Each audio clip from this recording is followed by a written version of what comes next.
Hello, ladies and gentlemen. Welcome to Minions of the Zoo. I am your host, Johnny Hellcat, and with me today is Sanguine. Good evening, all. How fares? Oh, not too bad. How's it going? Going fairly well. I'm just making and then immediately eating hand rolls as I go. Nice. Made some spicy salmon filling for them, and they are delicious. But they're a bit of a pain in the ass because you can't just make a bunch of them and then eat them all, since the nori goes soggy quickly. So you make one or two, and then you eat one or two, and then you make one or two, and then you eat one or two.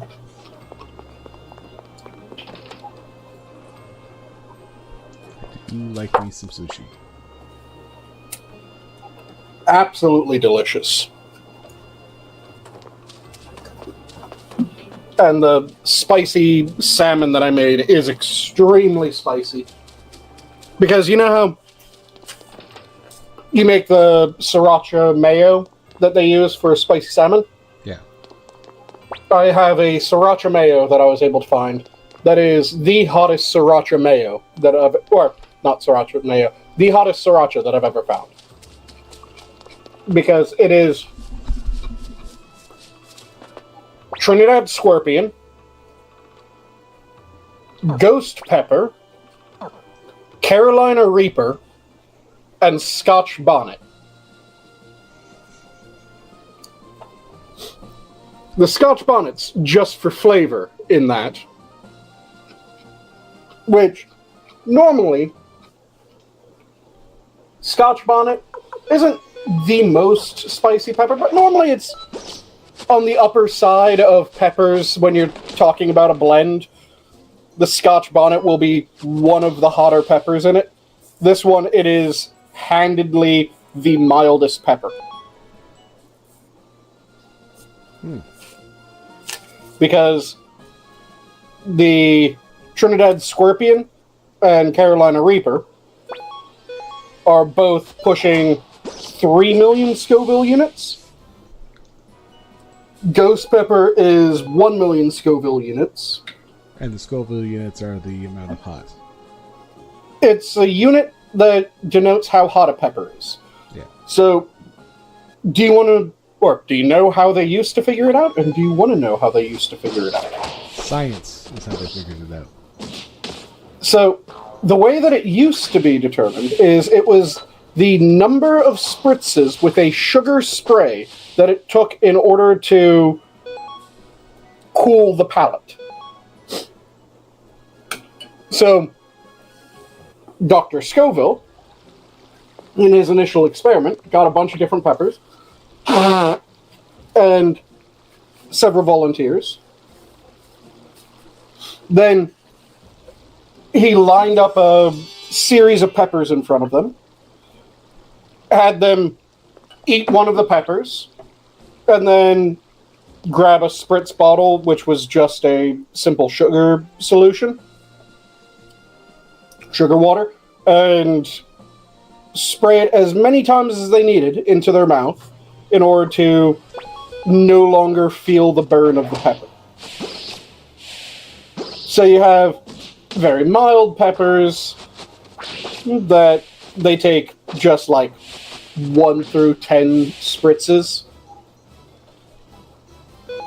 Then you have more extreme peppers where you'll get,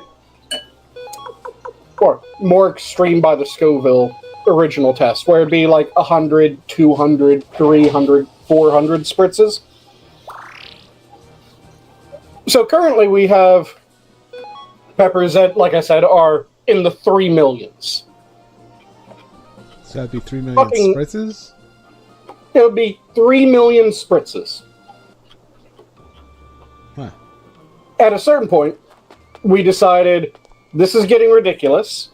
These peppers are too spicy to just have someone sit here and spray sugar water into their mouth until their mouth isn't burning. So what they did was they then tracked the concentration of capsaicin in the pepper. They graphed that out based on the number of spritzes from all the peppers that were already done with the old method. And then they just went with that graph and they went, okay, we now know that this pepper has this capsaicin density. So if a pepper has twice the capsaicin density, it will now require this number of spritzes.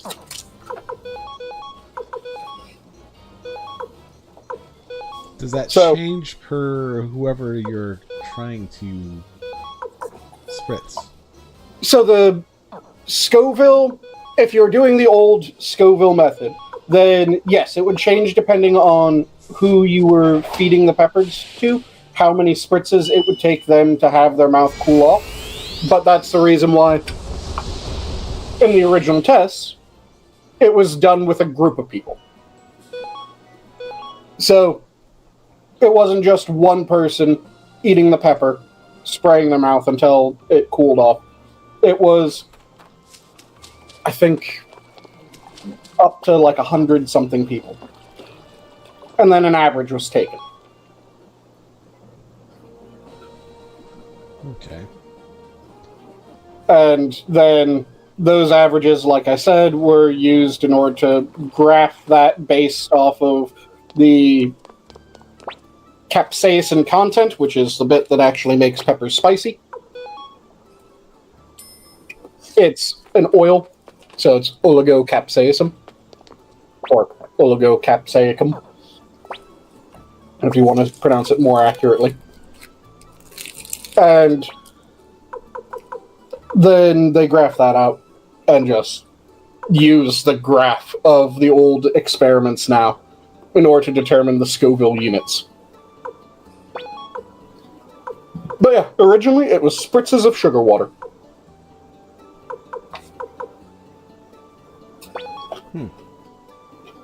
Like I said, though, no one's going to sit there for 1,000,000 spritzes.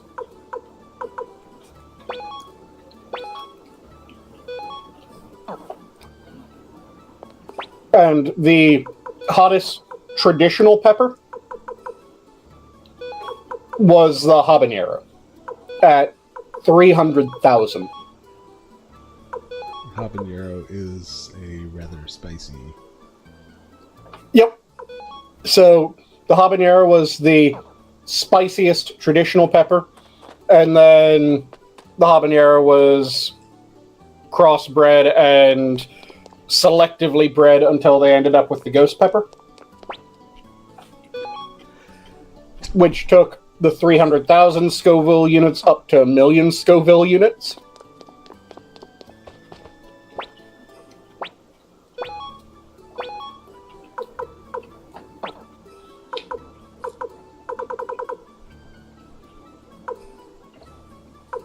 So yeah, it was an interesting bit of science on both ends, developing spicier peppers, as well as the development of the scale of how we rate how spicy a pepper is.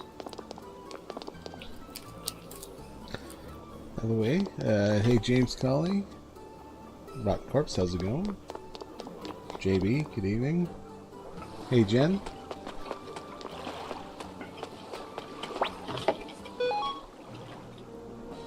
And yes, Rotten, milk does a far better job because, like I said, it's oligocapsaicum.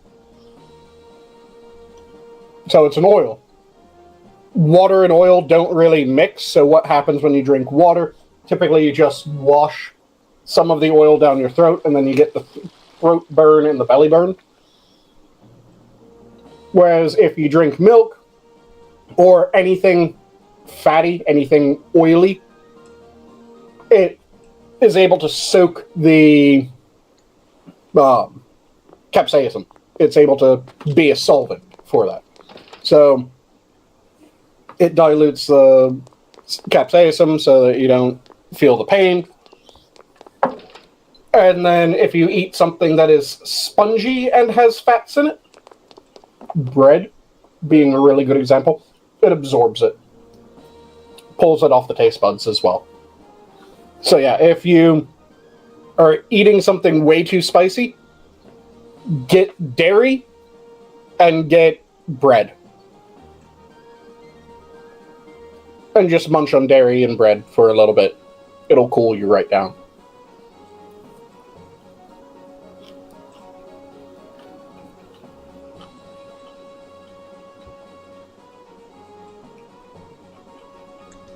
So I'm just venturing off here.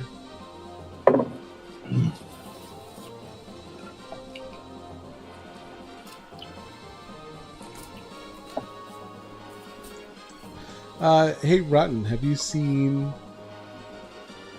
Matt Ferreira's new video?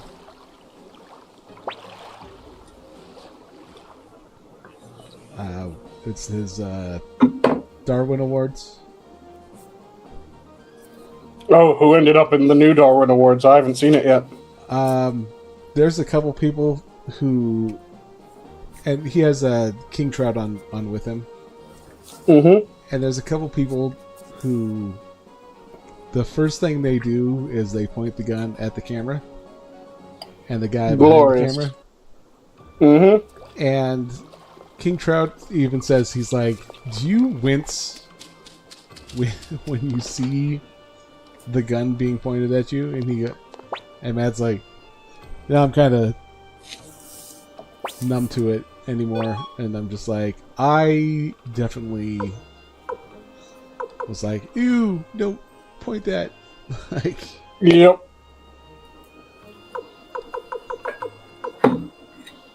Yeah, it's always a whenever it points directly at the camera. yeah.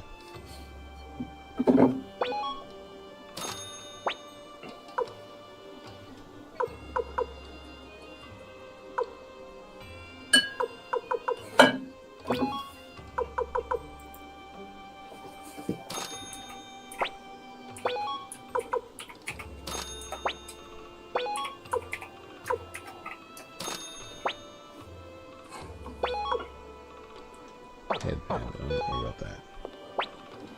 And you heard the latest exposed fake hate crime, right? Are you talking about the lady who, Sorry. There was a lady who, From Pennsylvania? I think so. Yep. That's the one I'm referring to. Where she said that someone had tied a noose. So the police did what they're supposed to do. They investigated it. They took DNA samples from everyone that had access to the room. The only person that objected to having their DNA taken Was her. was her. They were still able to get the DNA test from her as well, though. And then when they disassembled the knot, the reason why you get DNA tests for that is there's contact DNA. Are you familiar with what contact DNA is? Yeah, that's essentially like the skin cells that are left behind. Yep. So anytime that you touch something, there's a small amount of skin and various other secretions left on the surface. The oily secretions are why we're able to get fingerprints, because you have the oils from your hand end up being stamped onto whatever you touch. So they take all the DNA samples, because one of the things that they can do is, as they untie the knot, they can swab the outside and inside of the knot and see if someone's DNA is there. Because you don't just buy a noose pre-tied. You have to tie your own fucking noose. Yeah. Though it would be hilarious if there was a store that you could just go buy a pre-tied noose set. Nooses are us. Fucking hate crimes are us. But they do that because whoever tied the knot, their DNA will be both outside and inside. For a while, they would test just the outside, but the problem is anyone who touches the noose after it was tied would then have their DNA on the outside. So now it's inside and outside to be on the safe side. Yes. And there's only one person's DNA on the inside and only one person's DNA on the outside, and they were the same fucking person. It was her.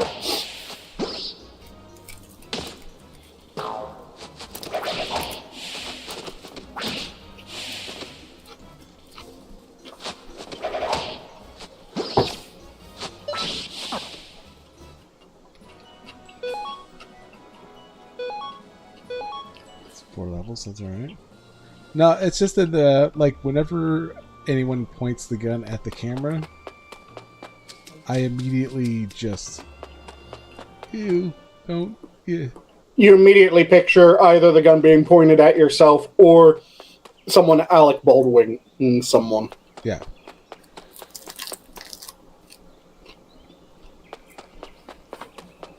Yeah, there's always... I always wince when that happens.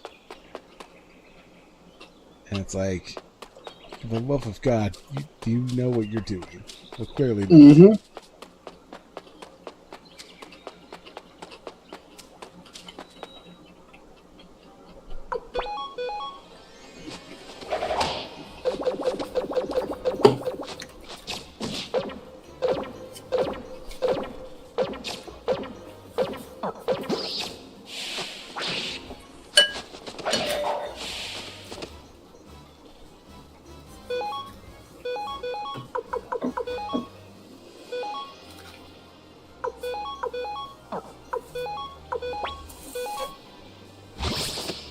So what are you up to today in the game? Another Suikoden stream, so... Yep, but what's the goal for the stream? Where are you going? What are you trying to find? To be honest, I'm not exactly sure. I think just grinding, really. Ah. A little bit. Finding some gentlemen and some ladies to join the party. Mm-hmm. And, yeah.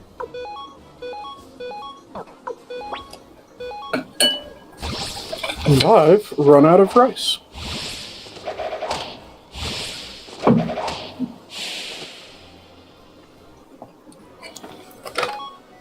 But I still have filling, so I'm just going to be throwing the filling into a big bowl and then eating spoonfuls of it. You know, I've been meaning to make some rice so that when I take it to work, I could just throw some frozen chicken in there, and then just microwave it by the time I get to my lunchtime. You can either make it yourself, or if you want to be lazy and have the disposable income, there are the microwavable rice packets, and those are rather good if you get the right sorts. That's true. There is, they have a set at Costco that's pretty good as far as the rice goes. They also have lentils there, which they're curry, I think. Like curry flavored lentil. And yeah, it's pretty good. Like a red lentil curry? Yeah.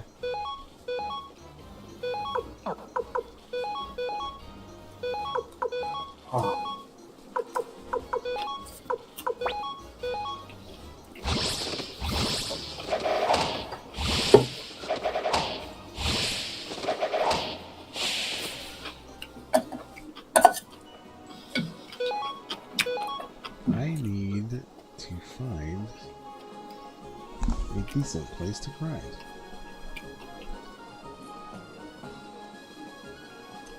I don't remember where I was supposed to be going. So I think I'm supposed to come here. So if I come to that, talk to that guy. Oh, no, I don't want to take that guy.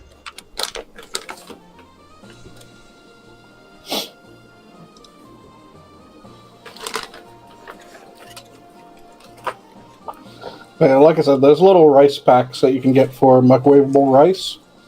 Some of them are really good. The one that I go for is the Nishiki. It's a Japanese brand. Yeah, there's a couple of the sakes that they have here. I showed you the pictures of them. I don't know if you've ever heard of those. Let me look at the pictures again, and I can go through them. So, I have a different Gekaikan. I have their black and gold. Mm-hmm. The black and gold's pretty good. Pure Dawn and Pure Snow. Those I've both had. Both are good. Pure Snow is their Nagori offering, if I remember correctly.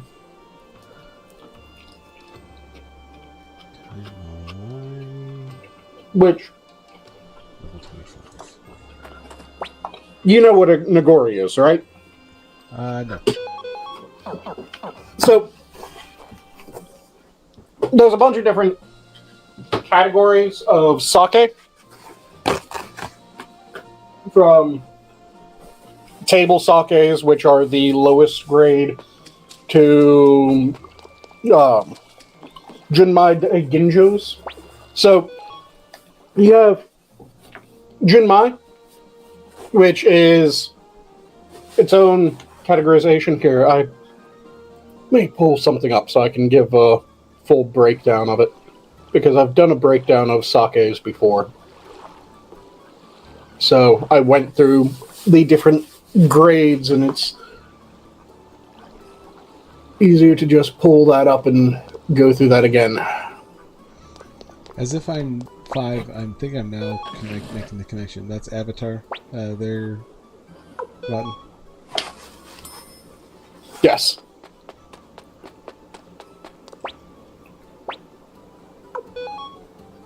Oh, we want to change.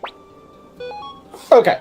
So I found my write-up of the different sorts of sake again.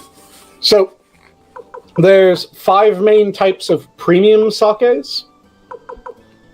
Then the premium sakes are, like I said, you have table sakes. They're the lower grade sakes. Mm-hmm. And then premium sakes are the ones that are above the table sake level. That makes sense, right? Okay. Then each grade of sake is determined by the percent of polish that they do for the rice. So, a 50% polish means that from the beginning to the end of the polish, there's only 50% of the rice by mass left. And you do this to get rid of some undesirable flavors that are in the outer portions of the rice. Mm-hmm.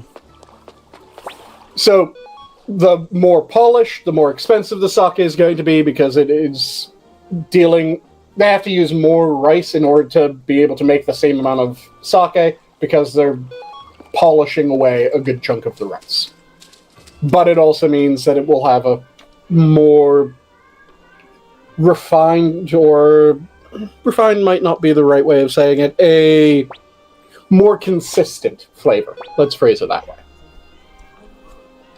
So the other main factor is whether a sake is fortified or not fortified.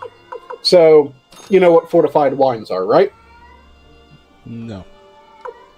Fortified wines, they're a wine that then has a few shots of some sort of spirit thrown in. Typically, it's brandy.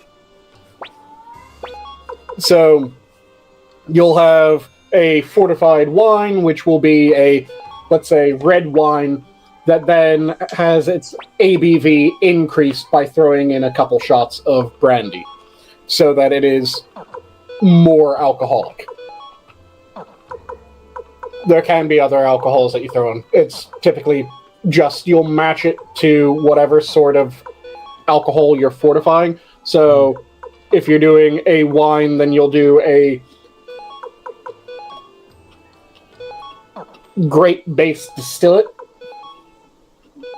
So if you're doing a beer and you're doing a fortified beer, you'll typically use a grain alcohol of some sort. Whiskey, something like that. So the different grades of sake are, you have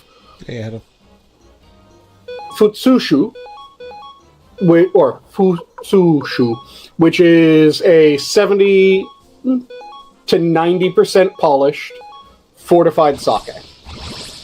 You have Junmai. When you just see Junmai by itself, that is a 70% non-fortified sake. And Junmai is also used as a descriptor as well as its own category. So anytime that you see Junmai, it means that it is not fortified. Junmai in isolation means that it's 70% polish.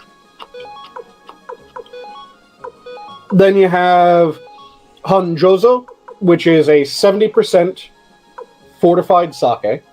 You have Junmai Ginjo, or you'll also see Ginjo. So a Junmai Ginjo means that it is not fortified. Just seeing Ginjo, or when it's Junmai Ginjo, it means that it is a 60% polish. Again, if it's Junmai Ginjo, not fortified. If it's just Ginjo, fortified.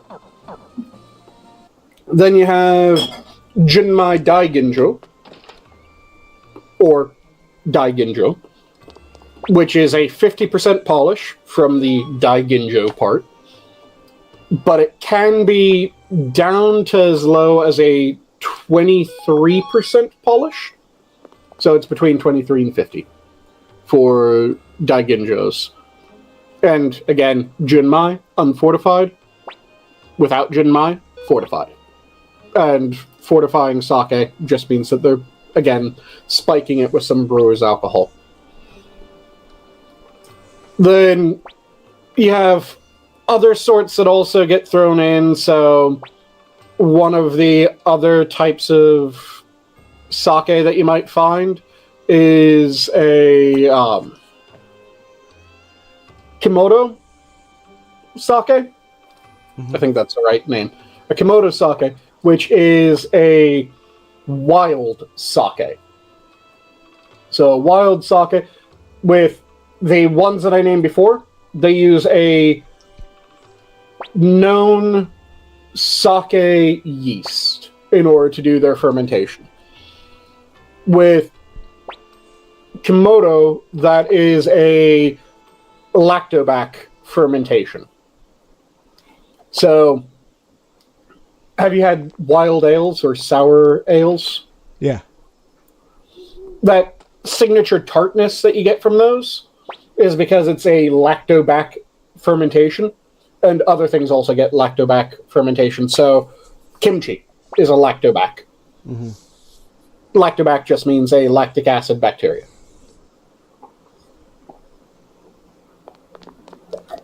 So, then you also have house versions of that have their own nomenclature.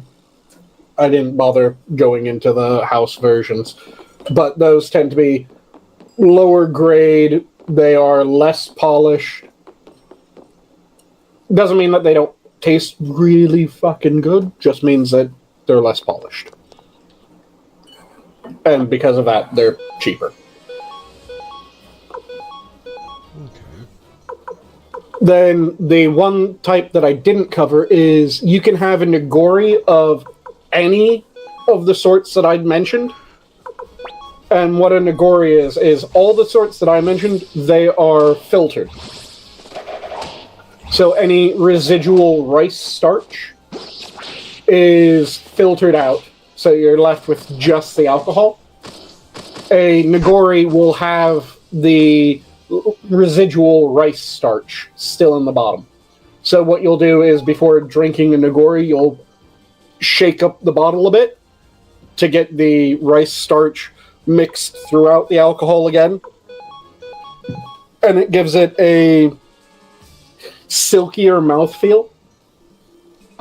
Some people aren't a fan of nigoris because, since it is starch, it also makes it slightly starchier tasting.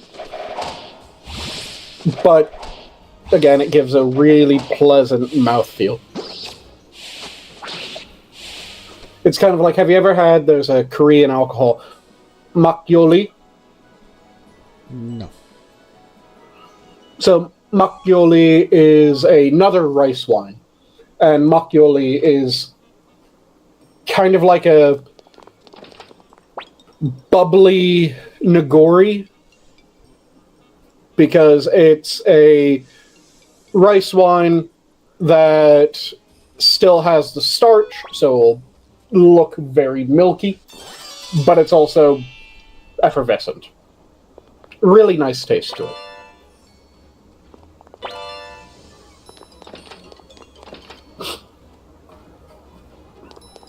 So yeah, when you're looking at sakes, if it doesn't tell you what class of sake it is, it'll typically tell you what percent polished it is. And even some of the ones that do tell you what class will still often tell you what polish level they are. Let me see if this one tells me the polish. I have a bottle of Momokawa Silver sitting next to me. Okay, yep, this one tells. So, Momokawa Silver is a Tokubetsu Junmai. And, as I said, anytime that you see Junmai, it's going to be unfortified. This one is unfortified, and a Junmai has to be at least 70% polished. This one is at least 58% polished. And this one is technically due to that, a Junmai Ginjo. Because Ginjos are at least 60% polished. And another one that I have next to me is, I have Taiku Black, which is another Junmai Ginjo. And this one is to the upper end of the Ginjo tolerance, because this is 60% polished.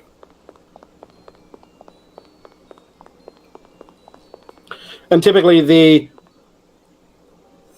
higher the quality of sake, the cooler you will serve it.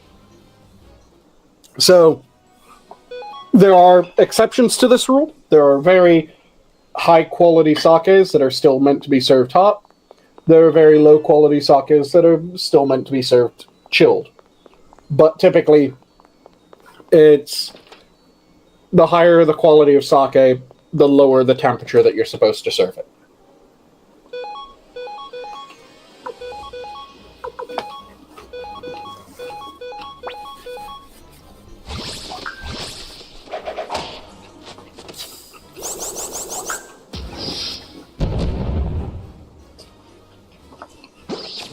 Hold on a second, gotta let my cat in. Not a problem.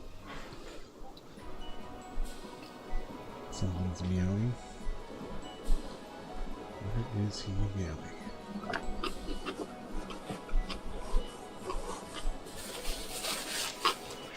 What's up, dipshit?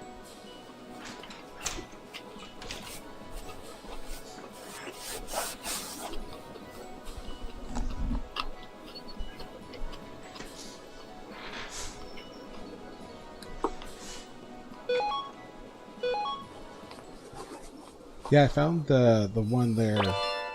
I'm not exactly sure what type it is, but no, it'd be interesting to get one on Yeah, in the pictures that you sent me, you had the Pure Dawn, which is a Junmai Ginjo. You had Pure Snow, which is a Junmai Nagori. And like I said, Nagori can be tacked on at the end of any of the sakes that I mentioned, so you can have a Junmai Daiginjo Nagori. Because Nagori just refers to the unfiltered portion. You had a plum wine, which was the Takara, which is... I'm not sure if this is a... I think Takara is a Japanese brand, so that would technically be an umeshu. Let me quickly double check.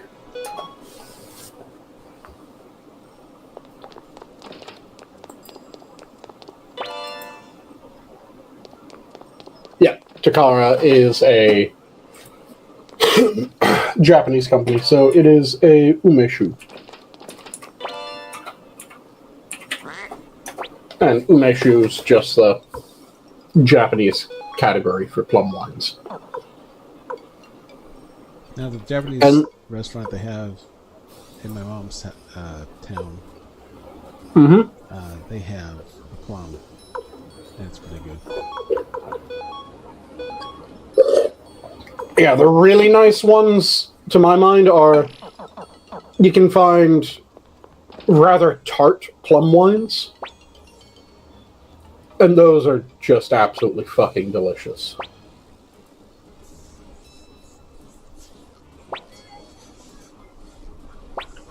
And the one that doesn't have its type mentioned is the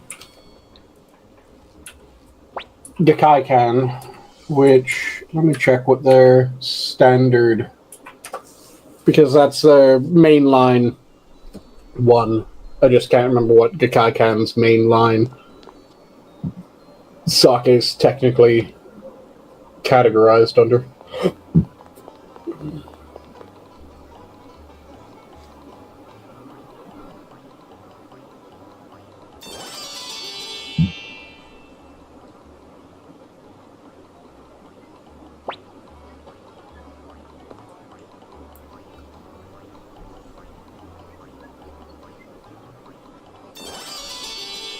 Oh, that didn't take long. I think it's a Junmai, but let me pull it up.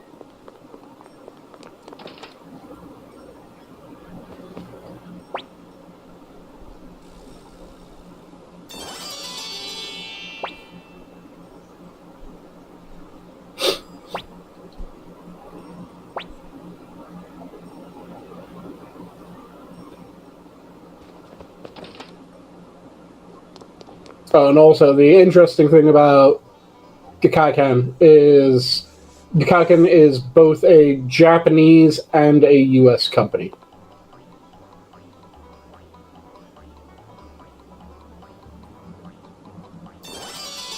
So, some of their products are brewed in Kyoto, some of them are brewed in California.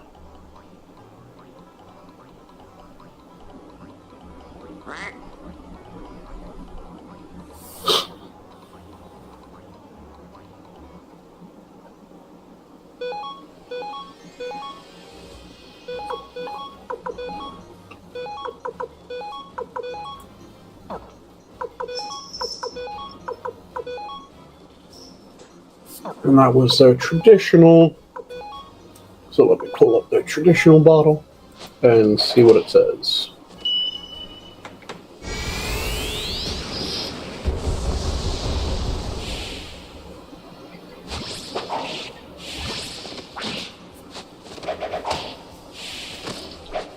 So, regarding the title of the stream, I had my class tonight. Well, I had the option to go up to 4 times a week. And sometimes, you know, if I have energy level for it, I'll usually be able to go. And when we got there, he does what are called stations. and it's pretty much you do an exercise at a spot, and then you go until the time's up, and then you just move on to the next station. Mm-hmm. As it goes. And one of the stations was us doing push-ups, and then from the push-up you jump using your arms to an upper mat that's about, say, a good 3 or 4 inches, maybe 5 inches tall. And I could not make the jump, so I ended up just doing like walking push-ups. Mm-hmm.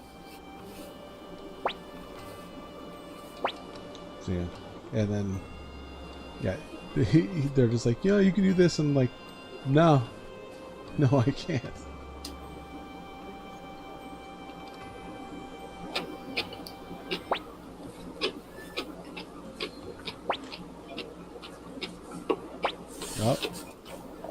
So, offering some tea.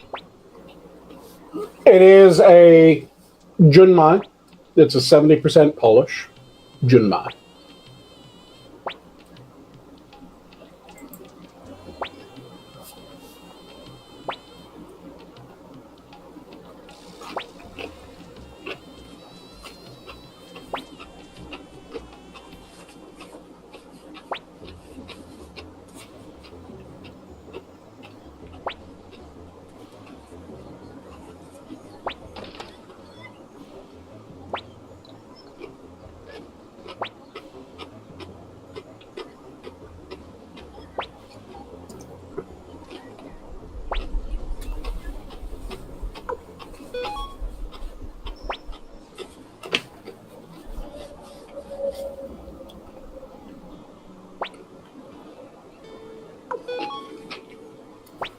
Give him the sword.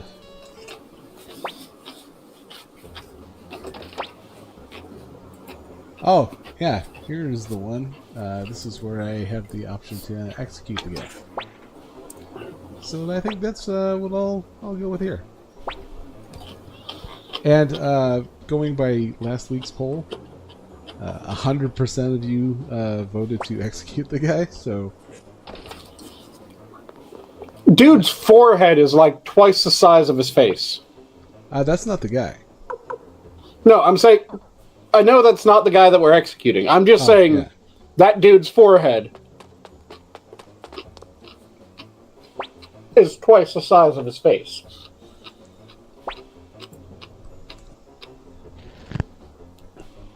Because it was rather disconcerting looking up and seeing someone who's real life small wall, or not real life, but is drawn as if he had been small walled.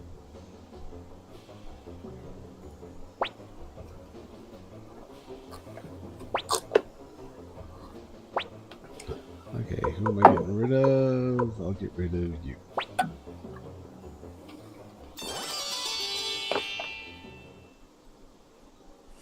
The only person that I can think of that was real life small walled has now been disappeared by the Chinese government.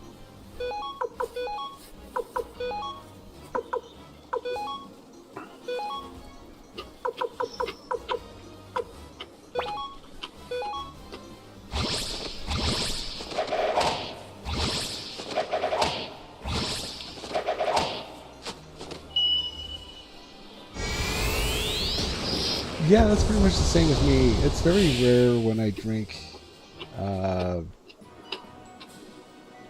the weekdays. And I mainly, if I'm drinking, it's because it's me, my wife, my wife's cousin, and then his wife.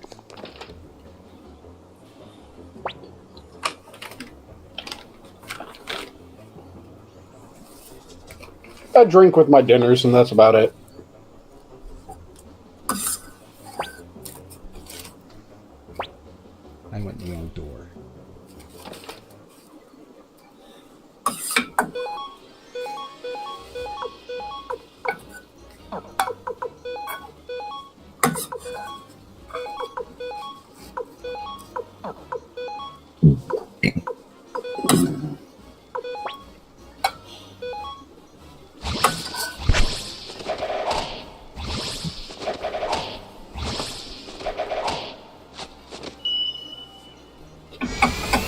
Oh, yeah.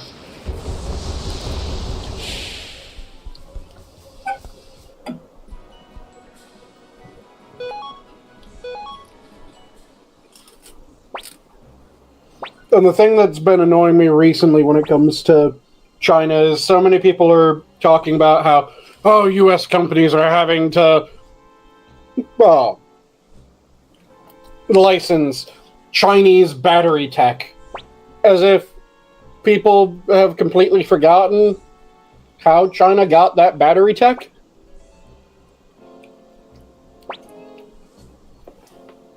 Because they act like China is more technologically advanced.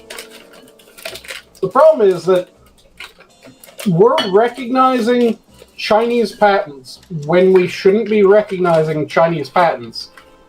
Because the tech that companies like Ford are currently licensing are battery technologies that China stole from, I think those specifically came from Korea. But what China did was China got people in on the Korean research. Then, before the Korean research was 100% complete, but after it had shown enough data that it was going to work, China went and they patented the research internationally. So, China paid nothing for the research. They did fuck all in order to bring the tech to maturity. And there he all goes. Was they got people on the research team in Korea and then stole all the data.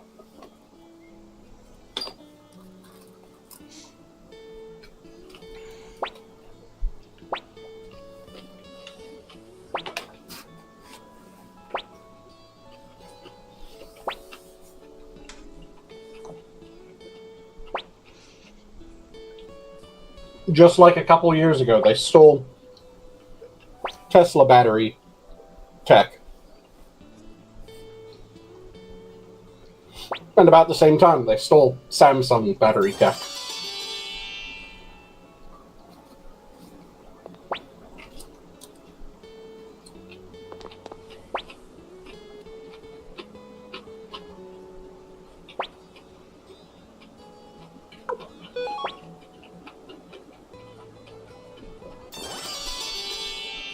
I got my Kung Fu guy back.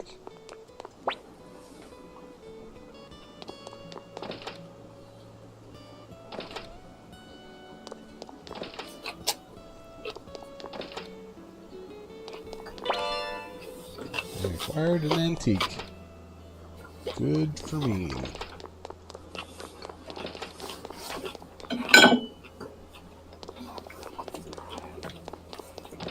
Antiques don't do shit.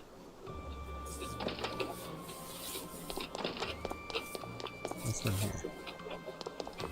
Oh. Okay.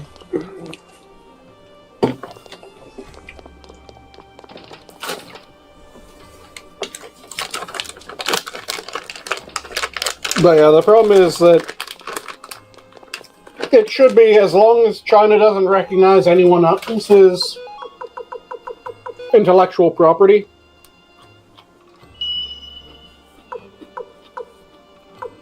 we shouldn't recognize intellectual property held by the Chinese government.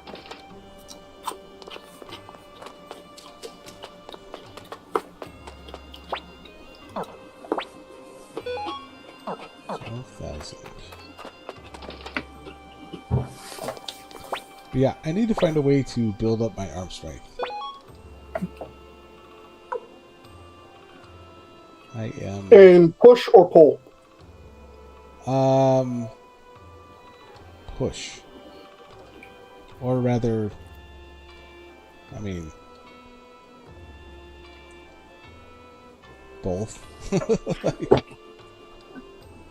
So, for push, bench, and dips. Bench and dips. Those are going to be your bread and butter for push. Because dips really focuses on your triceps. Bench really focuses on your chest. Those are your two primary upper body push. For pull, it's going to be bicep curl. Just a standard bicep curl. The ones that I recommend are either a braced seated bicep curl. So a braced seated bicep curl is you sit down, place your elbow on the inside of your knee, grab your weight, curl up, lower down, and you're kind of turned slightly towards your knee so that when your arm is fully extended, it isn't pointed straight down, it's at a slight angle. Because that'll really stress your bicep nicely. And then you do those. The hammer curl, which, are you familiar with what a hammer curl is? That I am not. So, hammer curl, sometimes also called the neutral curl, is with a standard curl, your hand or your palm, as you curl, gets pointed towards your chest. And it is coming in an arc towards your chest, right? Making sure that you're visualizing this correctly. Yeah. Okay. So, with a hammer curl, you hold the weight as if you're hammering something. So rather than your palm being pointed in the direction of movement, your palm is perpendicular to the plane of movement. The hammer curl does more for the forearm. There's one main muscle in the forearm that it really hits nicely. As well as there's an auxiliary muscle that helps in bending your elbow that is really hit hard by the hammer curl. It hits the bicep less so than both of those two muscles. So when you're dealing with hammer curls, they're really a forearm and then this one auxiliary muscle in the upper arm. Okay. So, standard curls, again, I recommend the seated braced curl. You can do preacher curls, or you can do a laying curl, which you get on a weight bench, and you lower your weight, and as you lower your weight, it's lowering towards the ground until you're just about to touch the ground, but you don't quite. And then you curl up, and then you lower it down, lower it down, lower it down, lower it down, and you just do that. Then the other main exercises are going to be rows, which those are, I think pretty much everyone knows what a row is, right? Yeah, that's the pull. Yep. So you can do rows with a machine, you can do rows with free weights, you can do standing bent rows. There's a bunch of different ways of doing rows.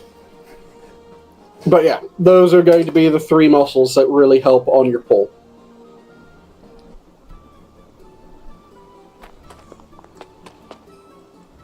A standard curl of your preferred form, including preacher, a hammer curl, and then rows. You can, of course, add more into that exercise, but those should be your bread and butter.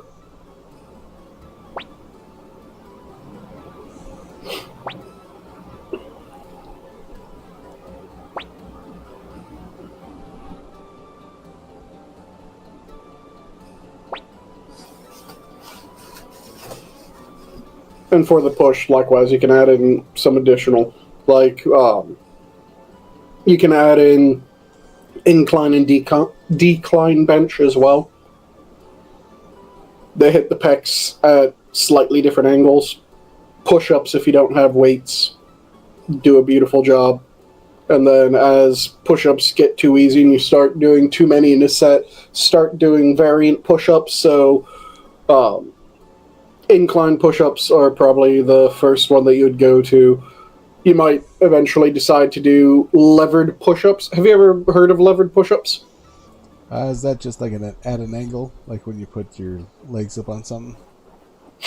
So that would be a incline push-up. A levered push-up is you grab a stick that won't break, so like a 1.5-inch dowel that is about as long as your chest is wide. You put one end of the dowel on the ground, and you grab the dowel just a bit above that, just enough that you aren't crunching your hand into the ground as you grab it. Your other hand is up higher on the dowel, which is canted up into the air.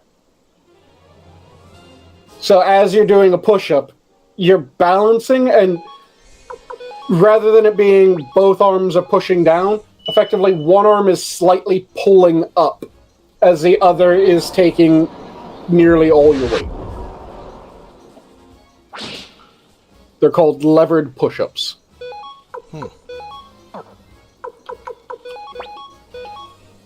And you can also mix in typewriters. So for typewriter push-ups, you start in the up position, your hands spread really wide. And as you go down almost straight to one hand. So let's say you start on your right side. It will be your left arm is stretched out almost straight to your side as you lower yourself down just on your right arm. And then once you hit the low position, rather than pushing straight back up, you'll slide your weight over to the other hand, and then you'll push up. And then you'll come back down, almost entirely on your left hand as your right hand is almost stretched out to your side. And then you'll slide your weight back over to your right hand, and then push up. And that's one. Huh. Yeah, I did one of the, I did a combo of some, because when we get done with the day, they'll do ab exercises. And I usually try to come up with some of a mishmash of a couple of the workouts, just to try to keep something different going on. Yep, and, to shock the muscles. Well, and to make people mad. One of them was mountain burpees, as I called them. Which is just a mix of mountain climber and burpees.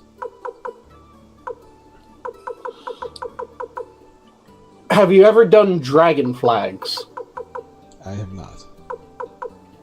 So, do you have a column that you can grab onto?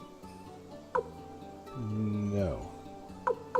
Okay, so then dragon flags won't be possible. To do a dragon flag, you need to lay down on your back and then wrap your arms around something that's kind of up by your head. Typically a pillar. You want something that is firmly rooted. Because then what you do is, as you're clinging onto that to make sure that you don't raise your upper body, you lift your entire fucking body except for your shoulders off the ground.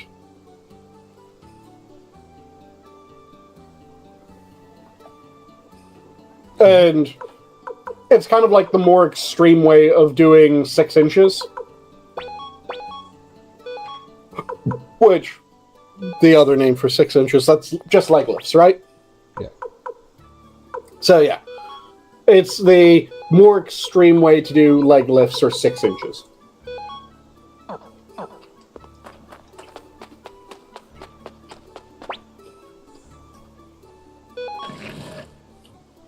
But like I said, that requires either someone pinning your upper body down, and by upper body I just mean your shoulders down,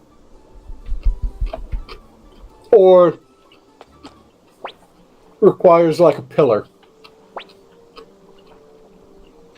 for you to hug onto. That way your legs, or your body doesn't cant up. Because you want your shoulders to stay on the ground as the rest of you gets lifted.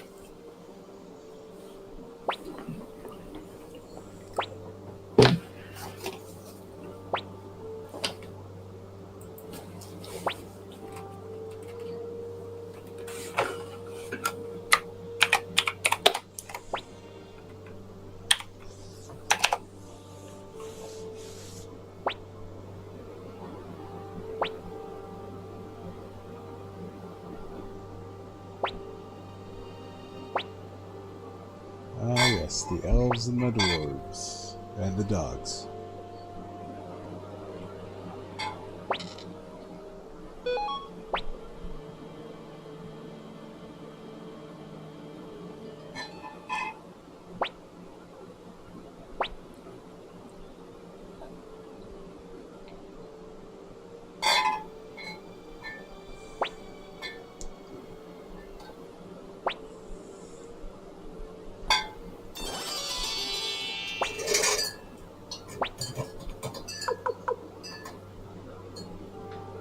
Okay, so let's remove.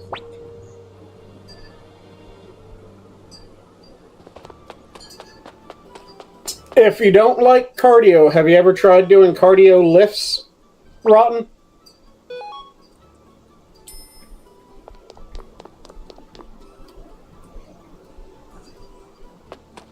Well, with that is, it's if you don't like doing cardio, the only way you can get yourself used to doing cardio is to do more cardio. Yep. Or like I said, you do cardio lifts in order to get the same effect.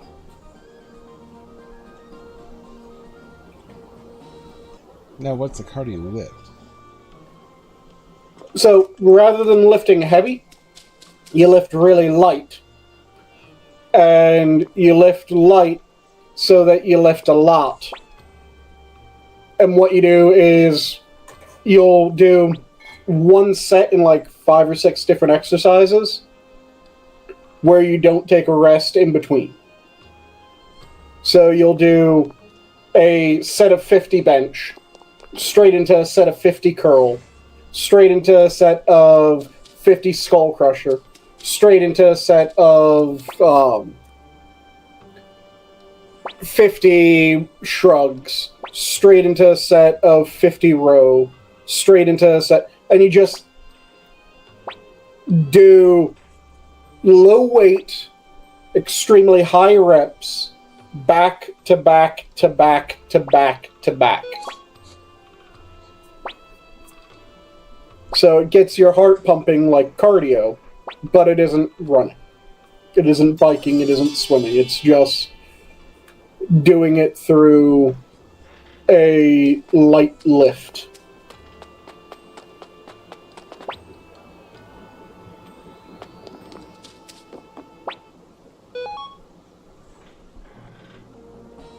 So to wait for level 2.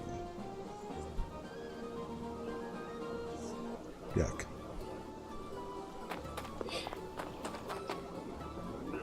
Alright. I'm actually starting to fade a bit. So Copy that. it is. I'm shocked I'm still up and going. But let's see here. Nope. Gotta get to a save point first. First things first.